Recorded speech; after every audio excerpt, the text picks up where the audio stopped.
That day, I never imagined witnessing such a terrifying sight. Cindy, the wife I loved and trusted completely. I was in the arms of another man.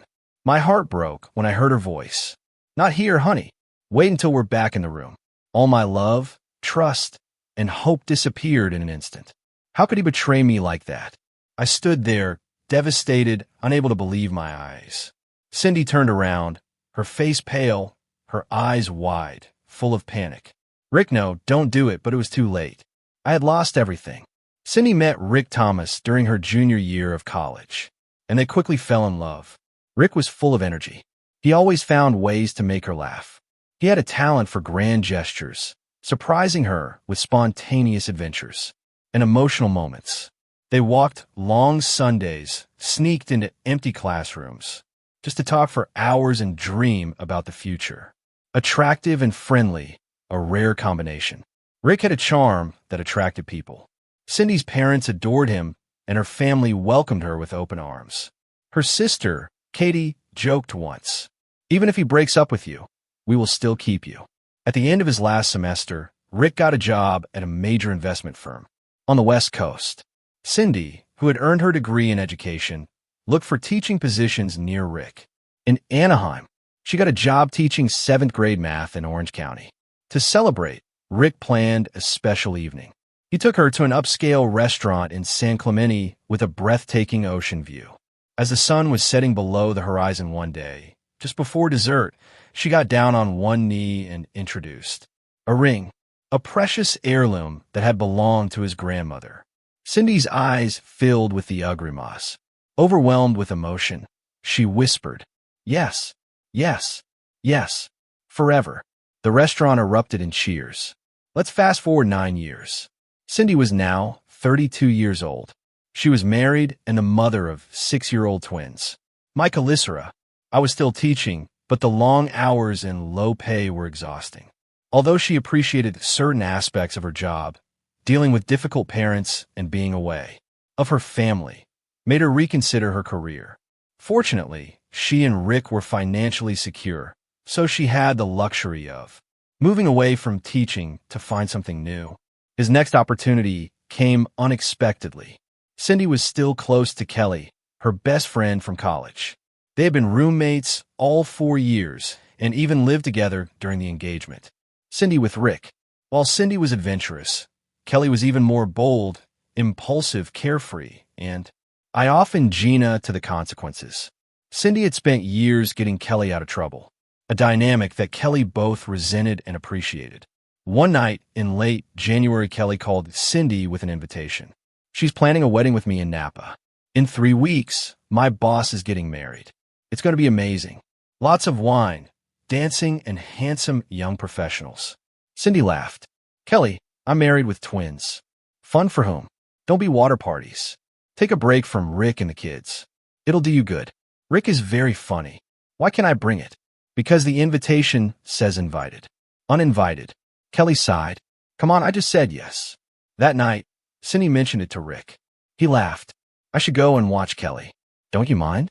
"Not at all. In fact, maybe you can get us some wine." Rick also had his own plans. "I've been wanting to take the kids to see my parents. They haven't seen the grandkids in 4 months. This is perfect." Cindy felt lucky to have such a thoughtful husband. 3 weeks later, Cindy was at a fancy winery in Napa, watching that, twirling around the dance floor with a much younger best man. While keeping an eye on her naughty friend, Cindy struck up a conversation with Sally, one of the bride's cousins. They talked about weddings. Both agreed that this one was poorly organized. "Someone could make a fortune planning these things the right way," commented Sally. A thought took root in Cindy's mind. She had always been very organized. His lesson plans were meticulous. Why not apply that skill to event planning? Within 6 months, Cindy launched her own event planning business. Very plan, you play, studied the industry, made contacts with professionals, and found his niche. His ability to plan efficiently and execute perfectly made the transition. Be gentle. Weddings, meetings, corporate events, he handled them all. 2 years later, Cindy had built a thriving business specializing in weddings. Coastal. That's when she met Bennett Davis. Bennett owned 3 boutique hotels ideal for destination weddings. One was in San Diego, one was in Santa Barbara, and the third was on the Monterey Peninsula. He was a tireless worker, paid his staff well, and expected excellence in return. At the age of 26, he took a big risk, buying an old dilapidated mansion in Santa Barbara. With barely any money to start with, she worked more than 100 hours a week for 2 years, struggling to keep the business afloat. By the 3rd year, he had already balanced his accounts, and by the 4th, he was making a profit. Over the next 5 years, Bennett expanded his business. First in San Diego, then in Monterey. 14 years later, at 40, Bennett was at the peak of his career, respected in his industry, rich and completely uninterested in long-term relationships. People called him a confirmed bachelor. The honest, fair, and loved good wine, dancing, and entertaining company. His business was his life. 16 months before Cindy's world came crashing down, Bennett and her chief of staff, Lori Templeton, attended a hospitality convention at the convention center. From Los Angeles. While walking through the event, they came across a booth. "We play and you play." Bennett was intrigued. The staging was eye-catching, and standing next to her was Cindy Thomas, serena, confident, and with a calm charm. Later, Bennett admitted to Cindy that it was her display that caught his attention. But it was her bright blue eyes that made him stop. Cindy, amused, then confessed that she also took a second look at him. He was handsome, but he didn't carry the arrogance of a man who knew that. They thought to chat. Bennett, always straightforward, asked difficult questions. "What was your background? Who were your key staff members? How do you manage the property leaders? What was your worst event and why? And the best, how do you determine the overall costs?" Then more personal questions. "What is your favorite wine? Do you know how to dance? Beach or mountain?" Cindy responded playfully. "Pinot Noir, only from Willamette Valley, vintage 2014, Evening England from Eola Amity. Hills. Do you know how to dance? I can waltz if I have to, but I love Charleston, twist, and tango, although only with my husband. Beach or mountain? Mountains in summer. Quiet beach in winter. Sun Rio," but he didn't ask any questions in return. Lori, watching from a distance, a river with knowledge. "I've seen that look before." Benet maybe hadn't noticed it yet, but he was interested. Benet had a way of leaning in slightly when he wanted to fully involve someone in the conversation. After finishing his talk, he said, "Mrs. Templetonillo, we will have dinner at Fuego de Chao in a couple of hours. Would you like to join us?" Lori immediately noticed something unusual. He had addressed her in a formal way, which was rare. That could only mean one thing. He wanted Cindy to know that his intentions were respectable. Cindy politely declined. "I need to go home and see my husband, Rick, and the twins before they go to bed," he said. However, he mentioned that he would love to visit one of their hotels soon. They remembered that she would visit her favorite place in Santa Barbara the following week. Before parting ways, Lori and Cindy exchanged phone numbers. Cindy shook hands with both of them and walked away. As she and Benet were leaving, Lori kept looking at him. He felt her gaze and finally asked, "What?" Pretending innocence. "I guess you saw the ring on his left hand, boss," she said flatly. Jean Rio. "A man can flirt sometimes too, right?" He responded by pretending to be injured. Lori didn't even look at him when he wisely replied, "Or is that what it was?" Cindy's visit to L'Hotel couldn't have gone better. He had agreed to meet Benet and Lori for lunch. And although the drive from his home in Orange County was only about 120 miles, he gave himself 4 hours to do the tour. Arrived in just under 3, giving himself enough time to explore the old mission, that it was only 15 minutes from L'Hotel. Always aware of the time, he arrived at L'Hotel at exactly 11:45 a.m. As soon as he parked, the parking attendant opened his door, "They are Rio," warmly, and said, "Welcome to some Phil Scott Hotel, Mrs. Tomas." Cindy felt a sense of tranquility. If the staff was so polished, maybe the hotel really lived up to its reputation. Stellar. As he was climbing the short stairs to the Great Hall, he saw Benet waiting. Ugh. He was wearing well-pressed khakis and a spotless dark blue shirt combined, with fine Italian leather shoes and a matching belt. His handsome, badass appearance was accentuated by his casual style. Cindy rarely noticed other men beyond Rick. It wasn't because I was naive or inattentive. She simply thought that her husband was so handsome that few men could measure up to him. But Benet was different, maybe even more attractive than Rick, which surprised her. He also noticed something else. Lorieno was nowhere to be found. Glad you could make it, Cindy.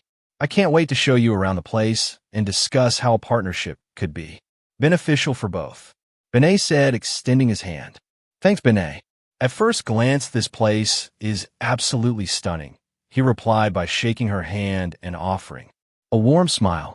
Maybe neither of them had noticed it yet, but the connection they felt in the angels were real. They were valued for hard work and success, despised arrogance, and aspired to be the best at what they did.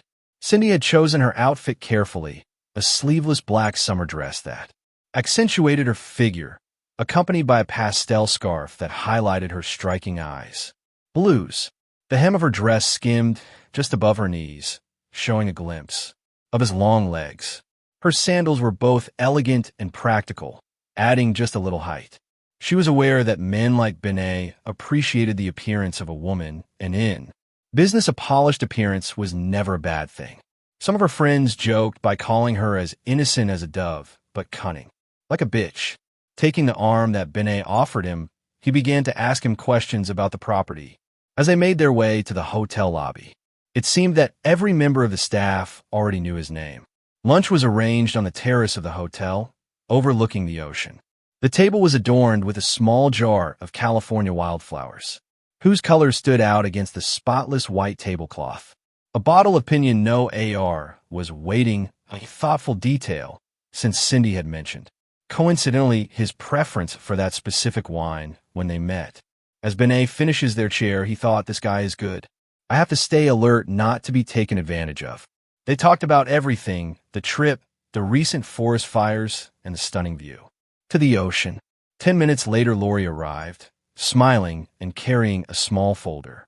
I hope I'm not too late to the party, he said. Cindy got up and hugged her. Although she was impressed by Benet, she really liked Lori and was glad to see her. The three of them enjoyed lunch, chatting for 45 minutes before moving on to business. Of work, Cindy limited herself to a glass and a half of wine. Enough to socialize, but not so much as to muddy your focus. After lunch, Lori excused himself, and Benet took Cindy for a tour by the Winfield Scott Hotel. Cindy had done her research. Did you know that the hotel was named after a famous shipwreck off the coast of Santa Barbara in 1583? One that was rumored had lost a large amount of gold. Maybe you found the gold. I'm kidding. Benet smiled, winked, and replied, that's not the kind of treasure I'm looking for. They laughed, but the atmosphere between them felt charged. Later, Lori joined them, and they retired to Benet's office to finish the plans. They made several agreements. Cindy's company would organize weddings and family reunions in Benet's hotels, a collaboration that seemed beneficial for both parties. When the meeting ended in the afternoon, Cindy's white Volkswagen was brought in. Lori said goodbye, but Cindy and Benet stayed a moment longer. Benet shook her hand, his grip firm but warm, holding her a little longer than necessary. It's a pleasure to spend time with you today, Cindy. I know we will do great business together, but more than that, I'm glad to get to know you as a person. Then, unexpectedly, he leaned over and gave her a polite kiss on the cheek.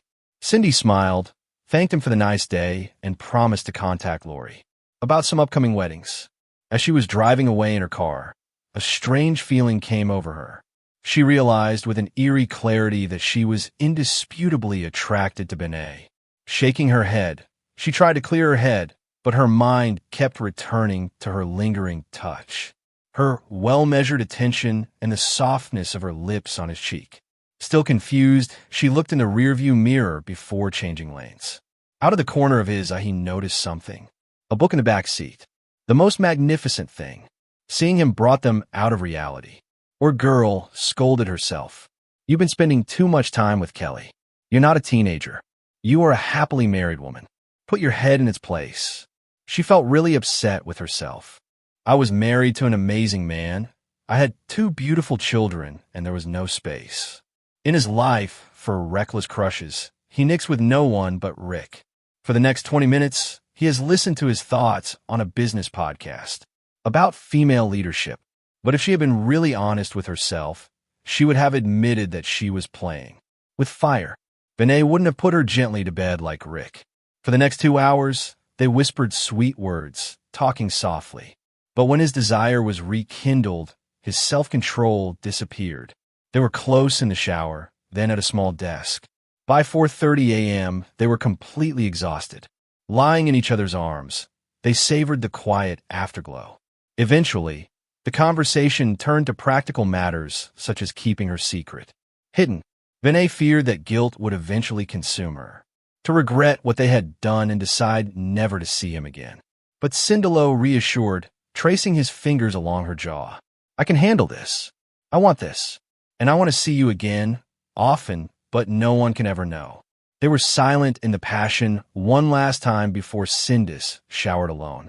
As the sound of the water filled the room, Benet stayed behind, resisting the overwhelming attempt to join her.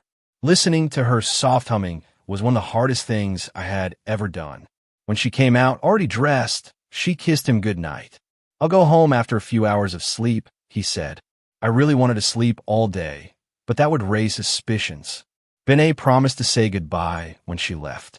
Cinda went back to her room, set the alarm, and fell asleep instantly. Upset, Benet decided the bed.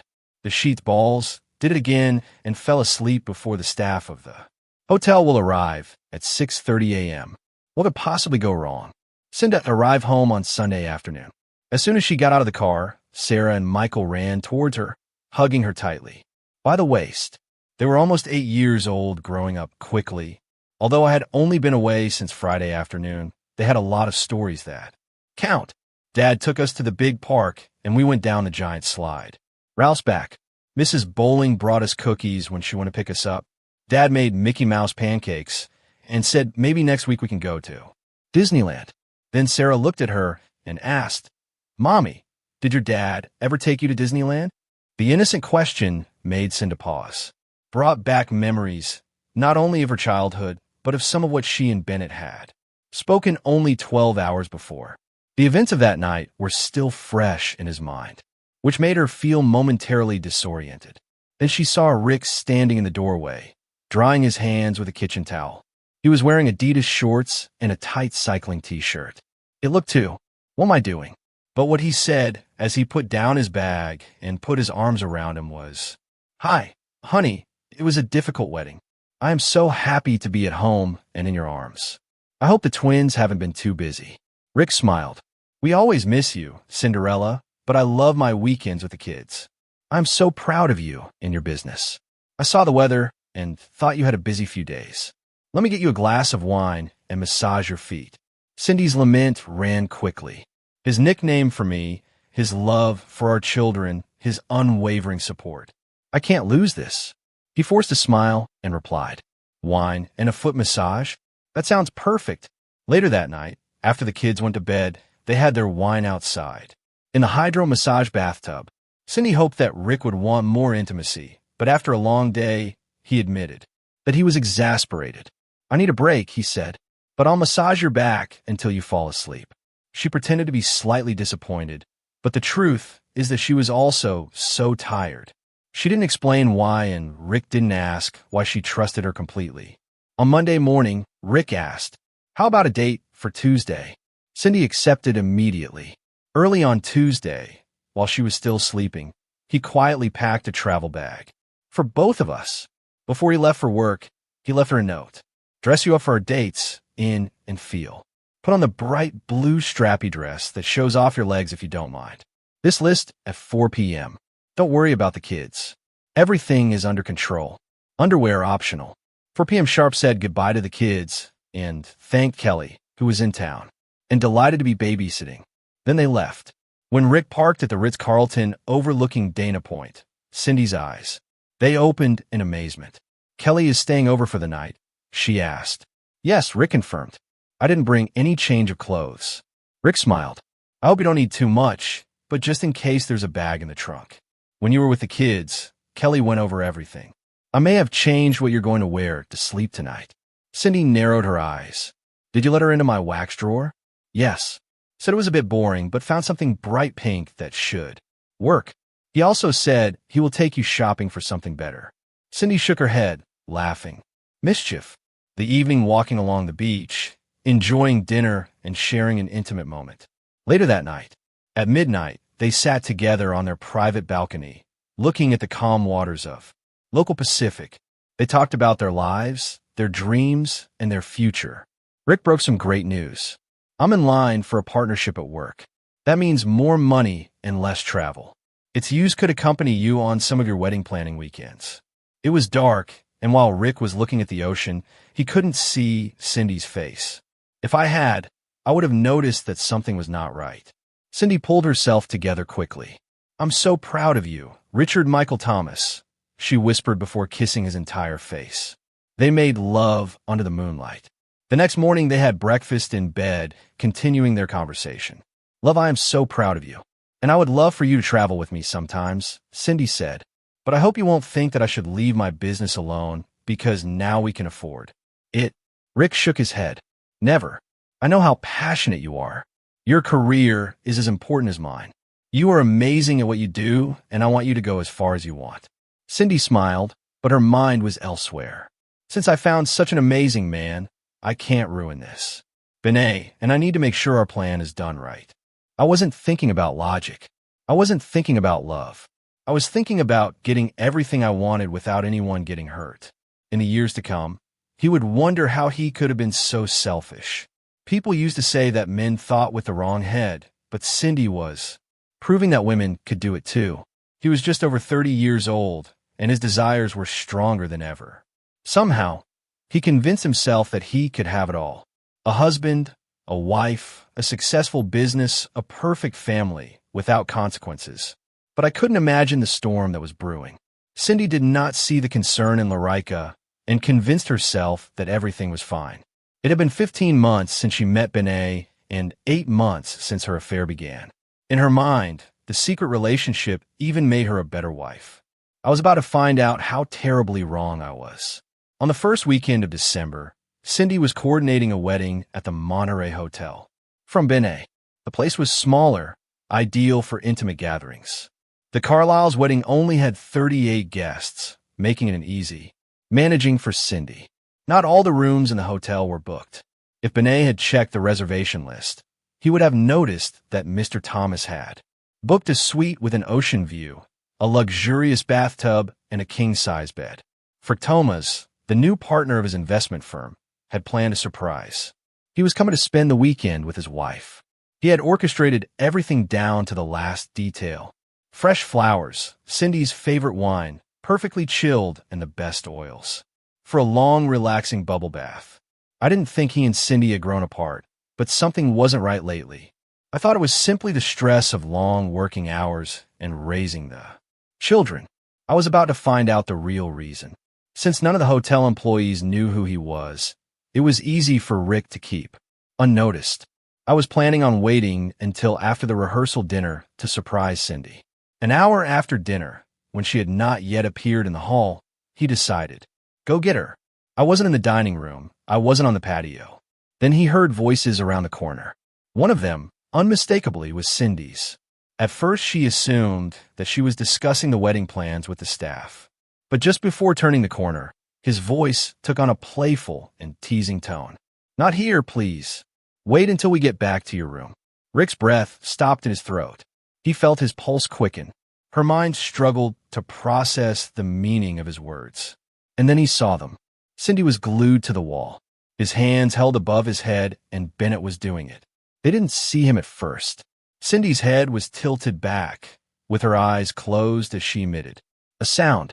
Take me to bed and love me all night, she whispered. Then she opened her eyes and screamed. Rick, what? No. Bennett pulled away from her, looking completely terrified. Rick felt his world falling apart in an instant. His chest tightened, his knees became weak, and tears clouded his vision. He stepped back so valiantly, his hand clinging to the wall for support as his body. One day to the ground. Cindy ran to him, her own panic increasing. Rick, please, she cried, kneeling next to him, trying to hold him. But he couldn't hear her, he couldn't understand. His wife, the woman he had loved, trusted, and with whom he had built a life. She was in the arms of another man, begging to be taken to bed. I was struggling to breathe. After a long, agonizing silence, Rick raised his head. Her eyes were filled with nothing but pain. Only one word escaped her lips. Why?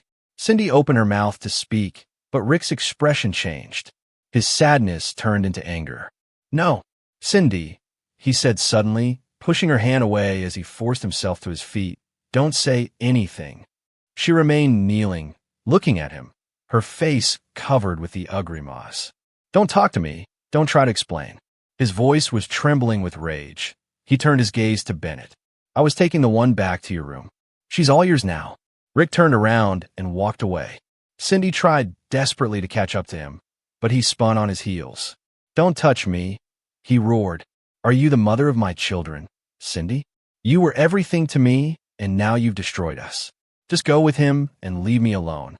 Cindy remained frozen, knowing that she had torn him apart in ways he could never repair. Bennett remained close, rigid with regret, but saying nothing. Finally, Cindy motioned for him to leave. Then, with faltering steps, he returned to his room. She lay down on the pristine white bed, surrounded by her perfect sheets, pillows, and blankets. And for the first time since her adventure began, she felt terror. There was no way out of this. Rick returned to his room in a dazed state. He sat at the desk motionless for almost an hour. He needed to leave. But where would I go? He finally decided to drive home.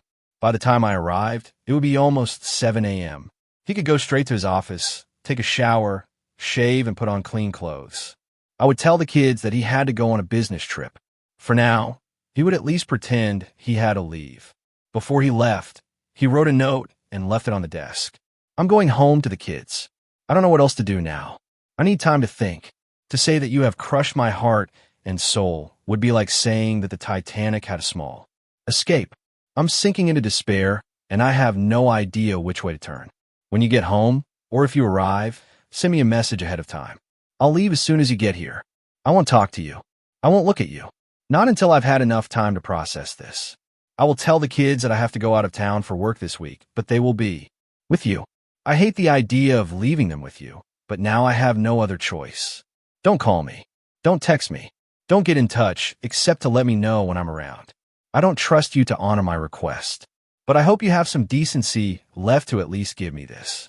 In fact, you already took the first step towards our end when you started sleeping with your boyfriend. I haven't known for how long. I loved you with all my heart, my mind, and my soul, and you ruined everything. I hate you right now. An hour later, Bennett came out of his room. He found out that Rick was gone. He also found Rick's note. At first, he thought about giving himself the nod immediately. But when he heard her talking, he hesitated. Had played a part in this disaster, and now someone who cared was suffering. Because of him. After her sobs died down, and she seemed to fall asleep from exhaustion, he entered his room quietly. He put the note on the bedside table. Then he inexplicably stood by her door, keeping watch. Cindy woke up at 6 a.m. after 3 restless hours of tossing and turning in bed. Emotional exhaustion had drained her. She blew her face off, used the bathroom, and then when she came out, her eyes fell on the envelope. His hands were shaking. I knew what it was. I knew it would be devastating. Tears clouded her vision as she collapsed on the bed, looking at the letter. Unopened. After a long moment, he forced himself to break the seal. Her breathing stopped as she read the words, and then she collapsed to the ground, sobbing uncontrollably. Bennett or me, his screams came out. He knelt down next to her, putting his arms around her. She clung to him, unable to stop shaking. For the first time since her adventure began, she fully understood what she had done. There was no turning back. There was no way to fix it. She had ruined her marriage and was afraid of what would come next. Rick took a deep breath and let out a long sigh. I'm still trying to figure things out.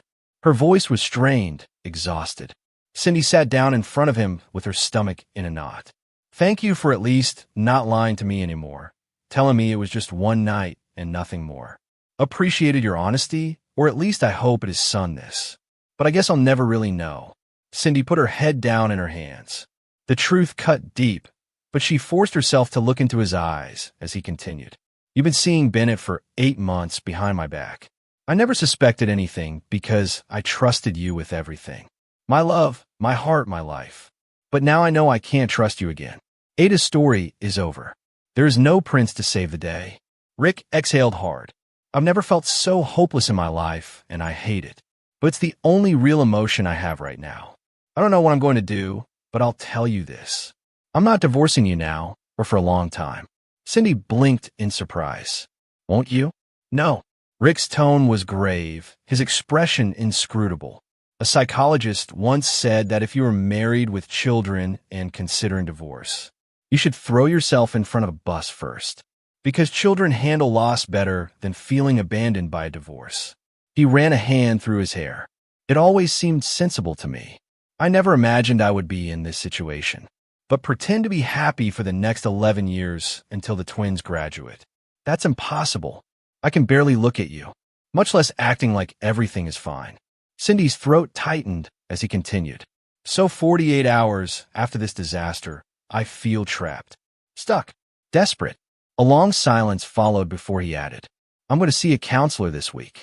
Maybe they can help me find a way to keep at least a small part of my dignity and to love children well. Cindy's face softened with hope, but Rick quickly denied it. I'm not doing this for you or for our marriage. I'm doing it for my own sanity. The air between them felt heavier than ever. After a moment, Rick asked, where should we stay? Should I get a hotel or a small apartment? Cindy opened her mouth to reply, but Rick was already shaking his head. No, I want us to stay at the house for now. She felt, I think if he takes a business trip once a week, he will give me space. If I can tell you a couple of weekends like you usually do, I can handle it. His voice was devoid of emotion. What you do and who you're with when you leave is up to you. I won't mind. I don't care right now. Cindy's heart just gave out. Rick, I have no plans to stop. He raised a hand, interrupting her. Please, Cindy is dating someone who doesn't care what you do anymore. For the last 8 months, you didn't care about me or my life. Now I'm returning the favor. For the next 30 minutes, they remained silent, the tears running down their faces. But they did not get close to each other. They did not hold hands or offer words of comfort. The Ori's warning had come true, and Cindy had no idea that the worst was yet to come. For the next month, life became a strange representation. In front of the children, they acted as if nothing had changed. They attended Sarah's football matches and Michael's karate lessons. Appeared to be a united front at the parent-teacher conference where Mrs. Snyder. I didn't suspect anything. The closed doors, everything was different. Rika barely spoke to Cindy. He was holding his ground, but she could see how much pain was in him. She took full responsibility for her actions, but that didn't mitigate her anger. He didn't even erase his shame. Every week, Rick would tell the kids that he had a business trip, leaving in the afternoon and returning the next evening. He actually used the time to walk, think, and plan for the future. I would need counseling for a long time. Rick was successful at his job because he could analyze investments better than most, noticing details that others overlooked. Now he was using that same critical thinking to evaluate his own life. What were the benefits and risks of staying with Cindy? How would a divorce affect children both now and in the future? How would my company react if they found out? I am valued for being a husband and father by vow. Would that change? What about finances? What would a divorce look like legally? What will Cindy do with her business? Can't you keep working with Bennett's hotels? Do you realize that? Are you Cindy sorry just because she got caught? But do you really want to change? Is there any pain for being exposed? But how will he deal with who he really is? What are all my options? Is there a choice besides getting divorced or staying together? That last question changed everything. Because there was a third option. She was extreme. She was ruthless. But it might be the best solution. For everyone. 2 weeks later, Rick felt ready. I knew the conversation I would have with Cindy would last for hours. But it had to happen. He arranged for Mrs. Bowling to take care of the children. And he took Cindy to the park. The same park where they had first talked about his betrayal. Sitting at the same picnic table where she had confessed. They faced each other. Cindy started Rick in a calm but firm voice. The last few weeks have been hell for both of us. He appreciated that you gave me space. I've thought a lot about everything, and I want to share a few things with you before you respond. Is that okay? Cindy nodded. I didn't want to go over the details again, especially the night I found you with Bennett. You know I'm broken. I'm not perfect, but I was 100% committed to you and our children. I was never unfaithful. I didn't even flirt with another woman. I can't imagine anyone else being in charge. I thought you felt the same way. I thought we'd grow old together. I was wrong. Cindy's eyes filled with the grimace. Rick whispered, I know I don't deserve another chance. I want to fight for us. I want to work hard to fix what went wrong, too. I don't want to give up. Rick looked away for a moment before answering. I know you mean it for real, but I've thought about this a lot, and staying together won't work for me for 2 reasons. Cindy held her breath. First of all, I will never trust you again. Even if you told me that the sky is blue and the grass is green, I would doubt you. Every time you leave the house, I'll wonder if you're meeting anyone else. Cindy's shoulders came together. Second, I can't be around you without thinking about Bennett. You chose him over me. You were with him for months, without even once thinking about our marriage or the life we built together. Tears were streaming down Cindy's cheeks. I wanted to promise him that I would be faithful from now on, but I knew I couldn't demand his trust. I want to fight for us, Rick. Don't you think we're worth fighting for? Rick's eyes flashed with anger. Fight for us, he exclaimed. What do you think I've been doing every day? Since we got married? I worked hard, spent time with our kids. I remembered the little things that you love, and I made sure you had them in your life. I always fought for us. But you fought for Bennett Davis. I didn't give up on us, Cindy. You did it. Cindy burst into tears. Rick sighed. No, Cindy, I'm not going to divorce you, but I'm not staying married either. His breathing became short. So what then? Rick's eyes were steady. You'll find out soon enough. Cindy was lost in the confusion. For his part, Bennett debated, without seeing a message to Cindy, after hearing the news. But he finally decided not to do it. I knew she was in deep pain, and his words would only make things worse. Lori was at a meeting with a new client when got the news. His assistant, Stacy, noticed the change in the expression of the lorikeet. Painful, but not completely surprised. Lori did not attend the funeral. Rick's funeral was held on Friday morning, and all those who had known him, they came to render him or household items. Cindy was overwhelmed for the stories they shared. I had always known that Rick was a good man, but to hear those memories out loud, it made it even more devastating. I couldn't stop thinking, if I had been more attentive to him, if I had been faithful, I would be totally still alive. I was about to discover. How true was that? Late Sunday afternoon, Brad Stanton arrived at Cindy's house. I speak briefly with his mother and in-laws, who quickly gathered the children, and they took him out of the house. When Cindy came down the stairs, she found Brad sitting at the kitchen table, looking unusually gloomy. His expression held a secret. Cindy, bewildered. He offered her something to drink, but he shook his head. No, thanks. Instead, he motioned for her to sit down. His steady voice began. Cindy, before I give you what I've been instructed to deliver, I need to tell you 2 things. She tensed up. First, I am your friend, but I'm here today as Rick's lawyer. Cindy was startled. His breathing quickened in his throat. Brad continued with an unflinching tone. Rick was my client, and even though he's gone, I'm still handling his legal and financial affairs. He paused, then added, Second, I had no idea what was going to happen to Rick. Cindy's confusion deepened. How could someone know about an accident before it happened? Brad sighed. Rick told me in person and in writing that if something happened to him, I had to follow his instructions. He even paid me in full for my work. Even though I offered to do it as a friend, he insisted that everything be done legally. Brad pulled a sealed letter out of his briefcase. I don't know what's inside this, but it's Rick's for you. They told me to give it to you, and I left before you read it.